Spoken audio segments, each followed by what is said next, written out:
Hi guys, welcome to be with Shruti's kitchen. நான் தான் உங்கள் ஸ்ருதி. வாங்க சமைக்கலாம். இன்ஸ்டன்ட் தோசை தாங்க பார்க்க போகிறோம். அதுக்கு ஒரு மிக்சிங் பவுலில் 1 கப் அரிசி மாவு, 1 கப் கோதுமை மாவு, கொஞ்சமாக ரவை, கொஞ்சமாக கொத்தமல்லி இலை, 2 வரமிளகா, 2-3 பல் பூண்டு, கொஞ்சமாக சீரகம், 2 மீடியம் சைஸ் தக்காளி, கொஞ்சம் உப்பு போட்டு கொரப்பாக இட்லி பேட்டர் மாதிரி அரைச்சிக்கோங்க.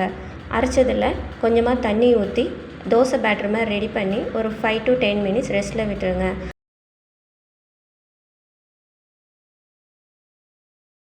தவா நல்லா ஹீட் ஆயிடுச்சு. இதில் ஆயில் லைட்டாக க்ரீஸ் பண்ணிவிட்டு நீங்கள் தோசை மாதிரி வேணும்னா லைட்டாக ஊற்றிக்கங்க. நான் இன்றைக்கி ஆப்பம் மாதிரி ஒரு லிட்டு போட்டு மூடி வச்சு எடுக்கிறேன். இதிலேயே நீங்கள் ஆனியன், வெஜ்ஜீஸ், முட்டைக்கூடி போட்டு அவங்களுக்கு சர்வ் பண்ணலாம். எப்படி பார்த்தாலும் 10 மினிட்ஸில் இன்ஸ்டன்ட் தோசை ரெடி.